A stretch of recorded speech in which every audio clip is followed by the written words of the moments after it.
Hola mis hermanos, mis hermanas, Dios les bendiga. Me presento, mi nombre es Liliana Moreno. Es un gozo poder estar aquí con ustedes transmitiendo, ¿verdad? Y leyendo la palabra de nuestro Dios. Estamos leyendo el Evangelio de San Marcos. A mí me tocó el capítulo 9. La palabra del Señor dice así: en el nombre del Padre, del Hijo y del Espíritu Santo. También les dijo: de cierto os digo que hay algunos de los que están aquí que no gustarán la muerte hasta que hayan visto el reino de Dios venido con poder. 6 días después, Jesús tomó a Pedro, a Jacobo y a Juan y los llevó aparte a solos en un monte alto y se transfiguró delante de ellos. Sus vestidos se volvieron resplandecientes, muy blancos como la nieve, tanto que ningún lavador en la tierra los puede hacer tan blancos. Y les apareció Elías con Moisés, que hablaban con Jesús. Entonces Pedro dijo a Jesús: Maestro, bueno es para nosotros que estemos aquí y hagamos 3 enramadas, una para ti, otra para Moisés y otra para Elías, porque no sabía lo que hablaba, pues estaban espantados. Entonces vino una nube que les hizo sombra, y desde la nube una voz que decía: Este es mi Hijo amado, a él oíd. Y luego, cuando miraron, no vieron más a nadie consigo, sino a Jesús solo. Y descendiendo ellos del monte, les mandó que a nadie dijesen lo que habían visto, cuando el Hijo del Hombre hubiese resucitado de los muertos. Y guardaron la palabra entre sí, discutiendo qué sería aquello de resucitar de los muertos. Y le preguntaron diciendo: ¿por qué dicen los escribas que es necesario que Elías venga primero? Respondiendo él les dijo: Elías a la verdad vendrá primero y restaurará todas las cosas. Y como está escrito del Hijo del Hombre, que padezca mucho y sea tenido en nada.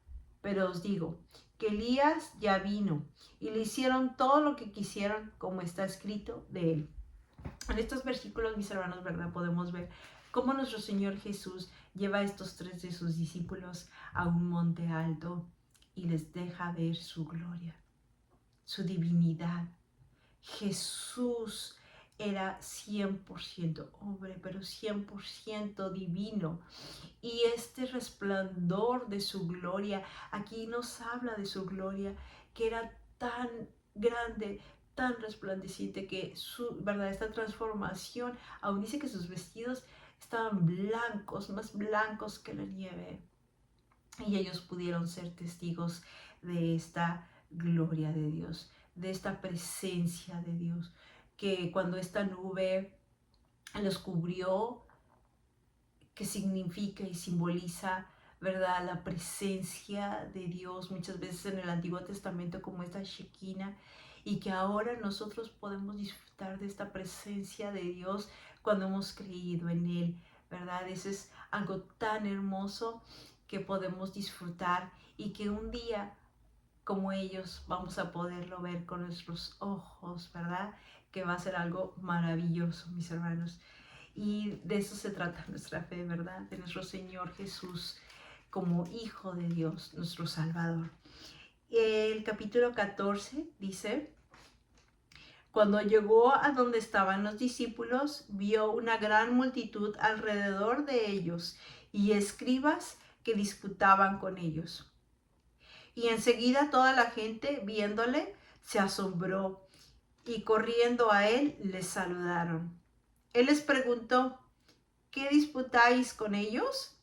Y respondiendo uno de la multitud dijo: Maestro, traje a ti mi hijo, que tiene un espíritu mudo, el cual donde quiera que lo toma, lo sacude y echa espumarajos y cruje los dientes y se va secando. Y dije a tus discípulos que lo echaran fuera y no pudieron. Y respondiendo él les dijo: oh generación incrédula, ¿hasta cuándo he de estar con vosotros? ¿Hasta cuándo os he de soportar? Traédmelo.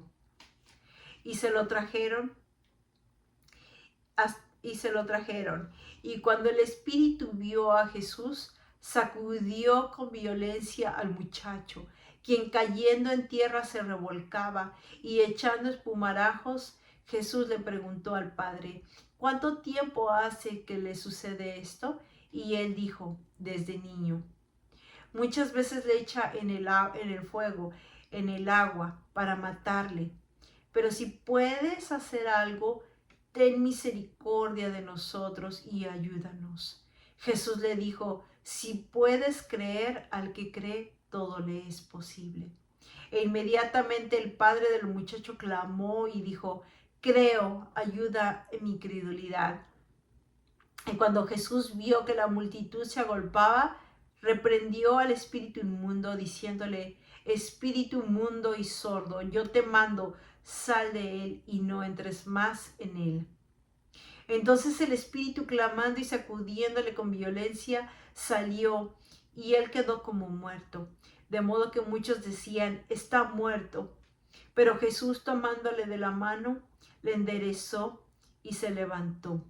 Cuando él entró en casa, sus discípulos le preguntaron aparte: ¿por qué nosotros no pudimos echarle fuera? Y él les dijo: este género con nada puede salir, sino con oración y ayuno. Aquí podemos ver cómo este padre estaba realmente muy angustiado, estaba clamando, ¿verdad? De ver a su hijo en esa condición, como este espíritu que estaba dentro de él lo quería matar de muchas maneras, ¿verdad? Que se echaba al fuego, al agua, era desde niño, entonces ya tenía muchos años de esa manera, y le dice: si puedes hacer algo, hazlo. Claro que él podía hacer algo, ¿verdad? Jesús le dice: bueno, si puedes creer, al que cree todo le es posible. Y él le clama y le dice: ten misericordia, ayúdanos. Claro, dice: yo creo, pero ayúdame, incredulidad. Aquí él reconoce, ¿verdad?, que necesitaba de él, que necesitaba de él. Y mis hermanos, la fe no es cuánta fe tienes, si es mucha o poquita, es en quién está tu fe, en quién está depositada tu fe. Eso es lo importante, que Jesús es la fuente de toda fe, mis hermanos, que solamente Él es el que puede hacer posible esto, el que tenía y tiene autoridad, y que en ese momento, ¿verdad?, que aún los espíritus lo veían y ya sabían y lo reconocían que era el Hijo de Dios, y Él pudo hacerlo, ¿verdad? Y por esta autoridad que le fue dada, porque él mismo era Dios, porque él controla todo, porque él es soberano, él controla, dice, ¿verdad?, principados, potestades, él está sobre todo. Entonces dice: sí, el Padre dice: sí, creo, ayuda a mi incredulidad. Mis hermanos, que de esa misma manera nosotros podamos reconocer que muchas veces decimos una cosa con nuestra boca y con otra, ¿verdad?, lo dudamos. Entonces, que el Señor ayude a cada uno de nosotros a depositar nuestra fe en Él, solamente en el autor y consumador de nuestra fe, ¿verdad? Que siempre pongamos nuestros ojos en Él. No importa, ¿verdad?, la situación que a lo mejor estemos viviendo, que podamos estar pasando, lo desesperante que pueda ser, como en el caso del papá, ¿verdad? Sino que digamos: Señor, ayúdame, ayúdame, y clamar, ¿verdad? Y Dios es bueno todo el tiempo. Él sigue siendo el mismo, Él es el mismo de ayer, de hoy y por siempre. Este Jesús del cual estamos leyendo, del cual estamos recordando su vida, su muerte y su resurrección, sigue siendo el mismo, que está con cada uno de los que ha decidido creerle como su Salvador, que pagó ¿verdad?, el precio de nuestros pecados en nuestro lugar. El capítulo 30 dice, aquí precisamente nuestro Señor Jesús anuncia otra vez su muerte. Les está dejando saber a sus discípulos, ¿verdad?, de que pronto esto iba a pasar. Ellos no lo entendían. Y vemos que dice el capítulo 30, dice: habiendo salido de allí, caminaron por Galilea, y no quería que nadie lo supiese. Jesús todavía no quería, ¿verdad? Que se hiciera público, y él estaba aún en este tiempo, no era su tiempo todavía, él estaba enseñando a sus discípulos y ya les estaba dejando saber, ¿verdad? El Hijo del Hombre será entregado en manos de hombres y le matarán. Pero, aquí está el pero, el gran pero, ¿verdad? De Dios, que glorioso, que dice, después de muerto resucitará al tercer día. Amén. Pero ellos no entendían esta palabra y tenían miedo de preguntarle. El capítulo 33 dice, y llegó a Capernaum, y cuando estuvo en casa les preguntó, ¿qué disputabais entre vosotros en el camino? Mas ellos callaron, porque en el camino habían disputado entre sí quién había de ser el mayor. Entonces él se sentó y llamó a los 12 y les dijo, si alguno quiere ser el primero, será el postrero de todos y el servidor de todos. Y tomó a un niño y lo puso en medio de ellos, y tomándole en sus brazos les dijo, el que reciba en mi nombre a un niño como este, me recibe a mí. Y el que a mí me recibe, no me recibe a mí, sino al que me envió. Aquí podemos ver cómo, ¿verdad? Tristemente refleja lo que ellos hacen reflejado en lo que muchas veces nosotros hacemos, ¿verdad? Cómo estos discípulos habían visto y habían experimentado esta gloria de Dios, cómo Jesús se les reveló, ¿verdad? Tan gloriosamente, y ahora van discutiendo, peleando, riñendo, queriendo ganar el lugar mayor, ¿verdad? Quién iba a ser el líder, peleándose, no, yo, tú, no, es que yo a lo mejor a mí me ama más, ¿verdad? El orgullo, el querer ser el mayor. Y Jesús les dice, no, no es así, no es así. El que quiera ser el mayor tiene que ser el servidor de todos. En la lógica de Dios no es como la nuestra. La nuestra es, yo soy el mayor, yo soy el líder, o yo quiero que me sirvan, ¿verdad? Pero no, en el reino de Dios no es así.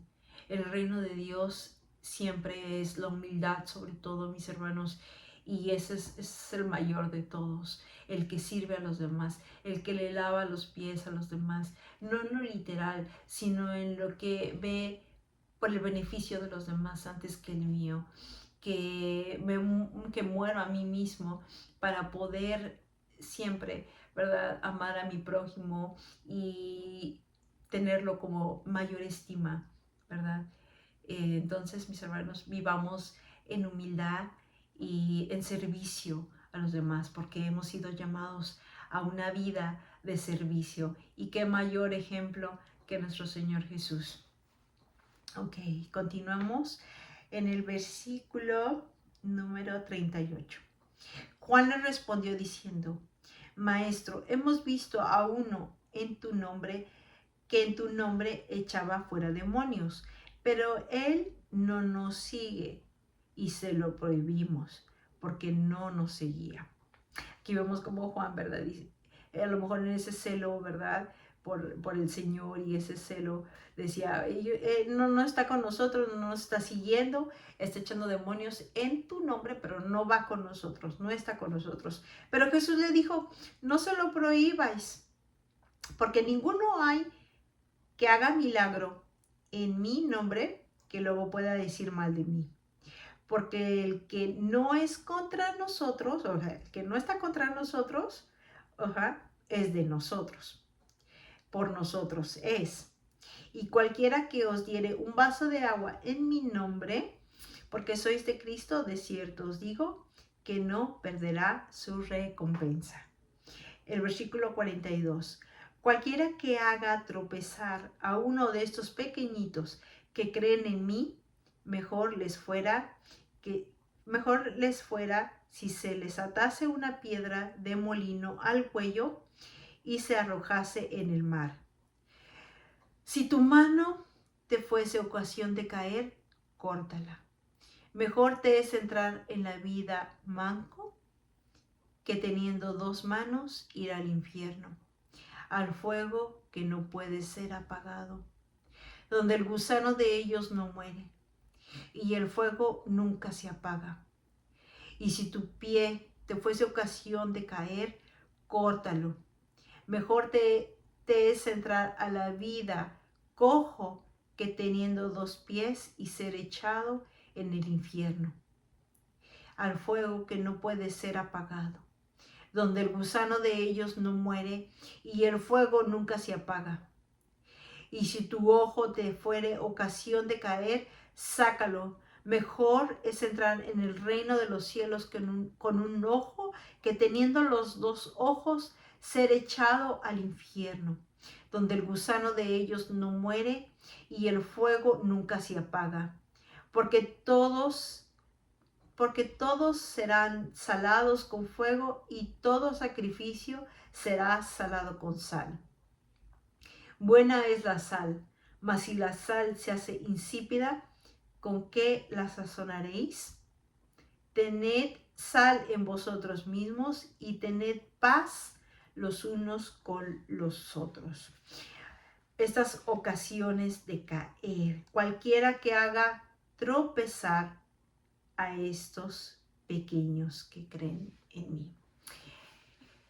Mis hermanos, no solamente está diciendo de pequeños como niños literalmente, sino estos creyentes pequeños, estos creyentes que a lo mejor van empezando, estos creyentes que te están viendo y que saben que tú eres hijo de Dios, ¿verdad? Dice que tengamos mucho cuidado. Aquí podemos ver la seriedad de lo que es realmente el hacer tropezar a alguien, realmente lo serio que es el pecado. No está diciendo que literalmente nos mutilemos, que literalmente cortes tu mano, sino que podamos ver la profundidad y la seriedad que es para el Señor el pecado. Que Dios nos libre de hacer caer a alguien, de pecar, ¿verdad? Y que si te es ocasión de caer, ¿verdad? Algo que estás viendo, dice mejor quítalo, arráncalo, porque sabemos que el pecado es un problema del corazón, no es algo físico, pero es una referencia, ¿verdad? Pero es algo más profundo, es lo que hay en nuestro corazón, a dónde vamos, a dónde nos llevan nuestros pies, qué es lo que estamos tocando, cómo usamos nuestras manos, cómo usamos nuestros ojos, todo lo que hacemos le da gloria a Dios o no. Entonces, mis hermanos, esto es todo.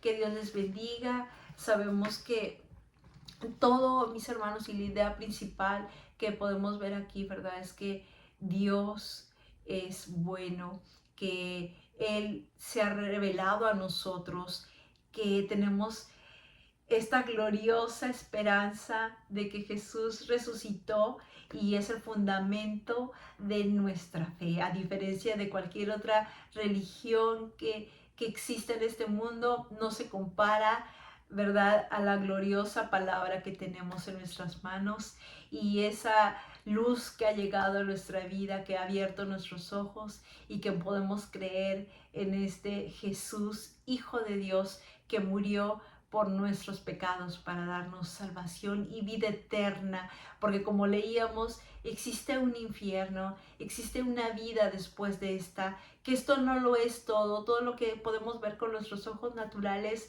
no lo es todo, sino hay una vida después de esta y es en la que tenemos que estar preparados para un día poder abrir nuestros ojos delante de Él, ¿verdad? Que si has sido hijo de Dios, que si has nacido de nuevo y entonces has sido justificado por Él. Pero si tú, que tú me escuchas, me ves, no has creído, solamente Él es el camino, la verdad y la vida.